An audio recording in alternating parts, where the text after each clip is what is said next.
Hey guys, it's Gus, and this video is only for Hunter Rangers. I don't think it would apply to any other class, so feel free not to watch it. This applies only to Hunters, not to Wardens, and it only applies to single target, not AOE. Um, this information is not new information, nor is it my information. It's been out for a couple months now. But we have a lot of new players, and they don't know how to find that info. And they have asked. They've asked on YouTube. They've asked on Discord. They've asked on Facebook. They ask on Reddit. Everybody really wants to know about the rotation. So instead of spelling it out, because it's really easy to type it, I'm going to show the reasoning behind each of the powers, and I'm going to give you a walkthrough of how to do it.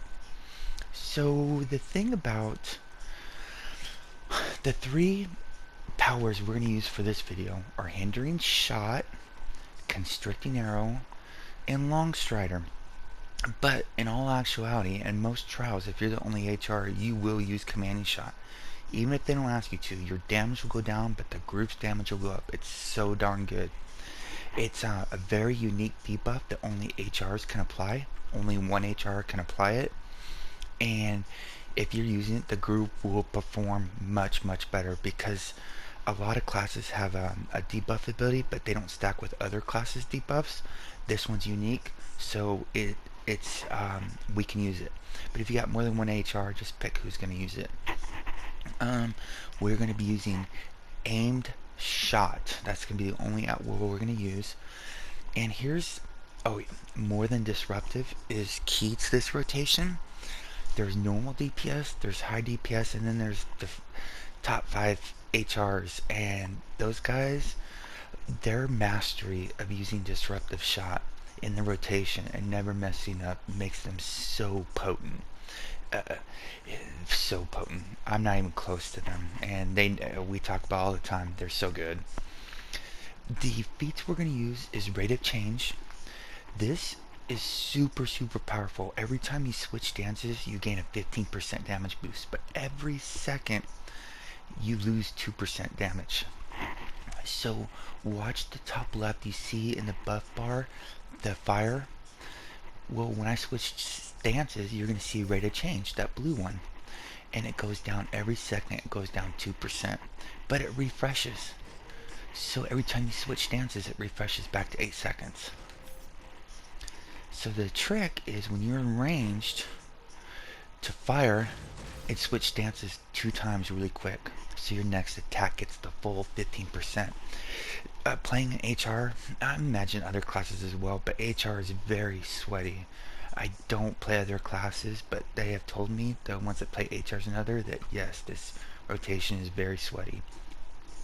It's so sweaty that it can cause you to mess up because you're trying too hard on it. The other feats we're going to talk about, well, all of them are important.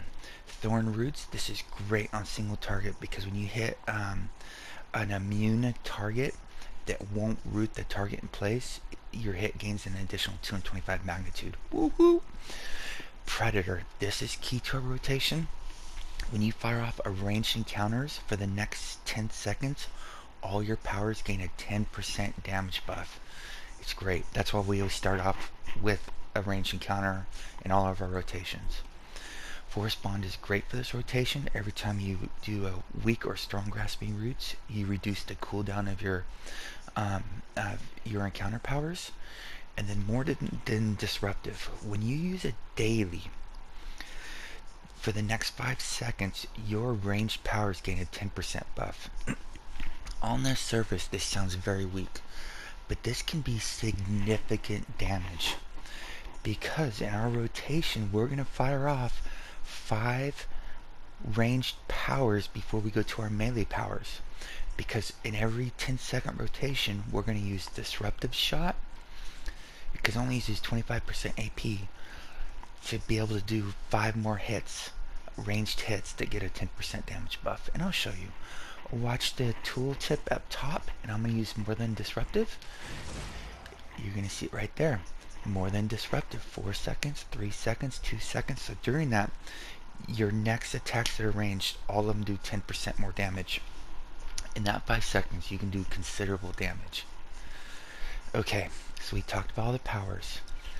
Our rotation is going to start off with hindering shot. And watch the buff bar on the enemy. Hindering shot will put 2 debuffs. One is weak grasping roots that does nothing. I don't even know why it's in the game. But the second one will last 10 seconds, and that's prey. That's where your hits for the next 10 seconds get a 10% damage buff. So the first one, the purplish one, will wear off. And then the one on the right, that stays up for 10 seconds. And so during that whole window, all your powers gain 10% damage. Okay, so when we start off the rotation, we're going to switch stances twice. That way we have more than disruptive or rate of change activated, right? And you want to fire immediately after you change stances. So you're going to go hindering, and then you're going to go more than disruptive daily, and then you're going to switch stances, constricting arrow. And the reason why you do constricting arrow first is you want to get your roots activated, because those ticks add up. So that's the first attack you do after your daily. That has a 10% damage buff. And then you're going to use long striders. That gets a 10% damage buff.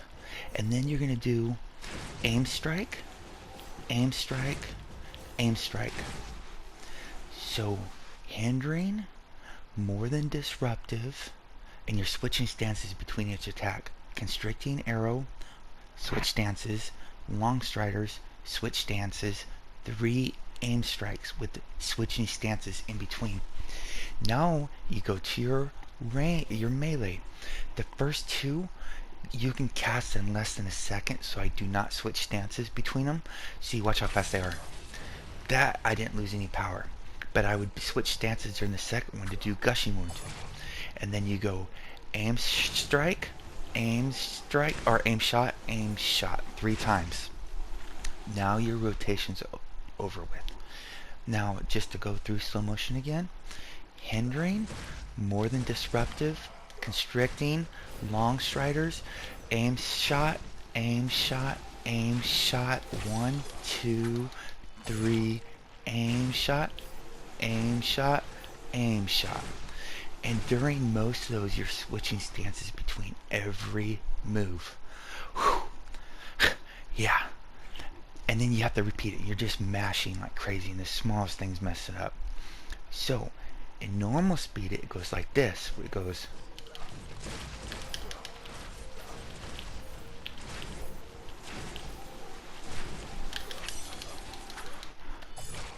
oh, mess that up a little bit. And you see how our rotation's ready to go again? And then we do hindering, more than disruptive, and then long striders, 3, and then 1, 2, and then we do 3. Oh god, and I just did an aim strike instead of aim shot. So it's very potent. It's very, very unforgiving. The smallest thing is it can just mess up. So just get back on your rotation if you mess up. Don't panic. It's okay. To practice, the very first thing I would do is just come to the dummy and just practice doing your aim shot with swapping stances in between, like that. Just practice that for a long time. Now, see, I still mess it up, and I don't know if I'm messing up. I'm really wondering if there's a slight, I'm doing it too fast and there's a lag input. I don't know, but the pros, they never mess that up. A couple key points. When you cast hindering disruptive shot, watch what it does to you. It has a negative effect. Watch how far back it pushes you. So if you're right here and you cast it, look how far back you're out of range. So there's a pro tip to it, doing it. If you cast it while you're jumping, it won't kick you back. So watch this. Oh shit. Okay, let me. There's a reason I don't do it. It's too risky for me. I can't even do the normal rotation right. So let me just get my daily back up. Okay, let me try to do a jumping disruptive. Jumping, you see that? I stayed in one spot. so I don't have to dash back forward. There's also another pro tip. Let me get my AP back real quick. And this is for super sweaty runs. Because I never use my Horn of Blasting. Well, hardly ever, unless it's like we're having a super try hard, sweaty match with some that's actually fun when you've done Tom way too many times and you're playing with people that you enjoy playing with. So I'm just getting my AP full. I want to show you something. You can actually throw a slasher's mark in that rotation, and it is brutal. It does 2100 magnitude, but we normally never use it in a rotation because then we lose all of our AP gains. So we can't use we can't use our more than disruptive every rotation. Hold on, I'm almost there. There's one way around that, and now you usually can do it at the beginning of Tom and sometimes in the middle of Tom or at the end. So sometimes twice you can get it in.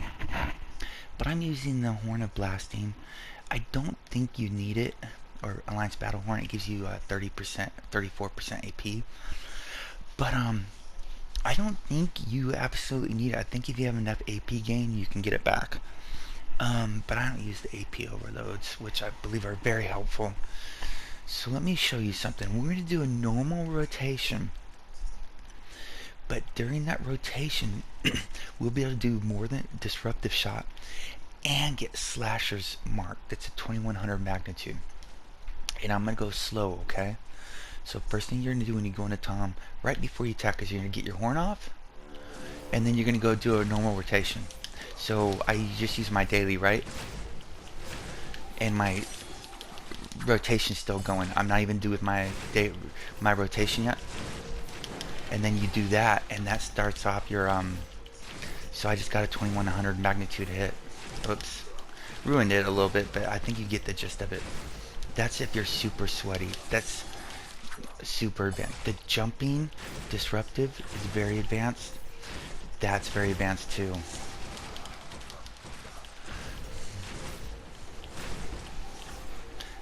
Okay. There's one other more advanced tip to this.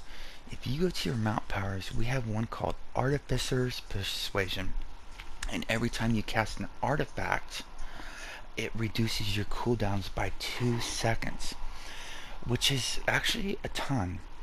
So instead of when are you going to cast your artifact? Well, you usually don't cast it immediately. Everybody has to get position, right? But we can get through the first part of our rotation in less than 2 seconds, right? Super, super fast. So normally we'd go... We just did that right there. None of the at-wills. So what we do is we cast our artifact after that, then go to our melee, and then our range encounters will be back up sooner because of the 2 second cooldown. And these hit really hard, so the more of you can cast, the better. So it'd go something like this. You'd go.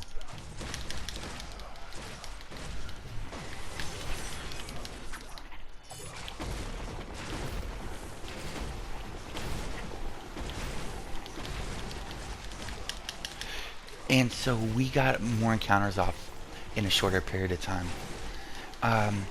But you can only use that every once in a while whenever you have an artifact call. I recommend practicing it. That works on both the Warden and the Hunter, believe it or not. Actually, Warden is really good. Hunter is pretty good too. But more damage is more damage if you're trying to be sweaty. So there you go. I know somebody's going to inevitably comment, what about AOE? So for AOE, the only thing I do differently is I just take off Longstriders and replace it with plant growth. So now we got plant growth. Oh, I did not replace it with plant growth. Put that there, and we're supposed to put plant growth right there. So now we got 3 melee encounters. So if we get everybody in the group, if we bunch everybody up, we got roots going on. If any enemy in this whole rotation will have all those ticks going on at once. And then also for range, constricting arrow will root whatever enemy you hit and up to 3 enemies close to them. I don't know if we'll hit these things. They might be too far away. Yeah, but any enemy in like this kind of radius would have been hit by it. Um, so that's the only difference I do for AoE. Sometimes I will use Split Strike, but I, a lot of people really don't care about AoE damage, you know. HRs are good in AoE, but we're nowhere near godlike. And I'm not even going to say the classes that are, because we don't have an AoE daily. Well, we do, but it's super, super weak. Um, this is our, well, let me get up so anybody can see our daily AoE, or I'm sorry, our AoE daily. Let me just get some AP up real quick.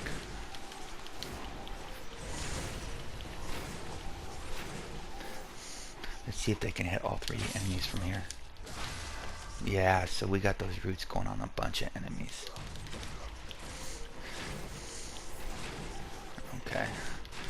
So our only AoE we got, our daily AoE, does a small line in front of you. So we'll hit these two enemies, but only in front of them.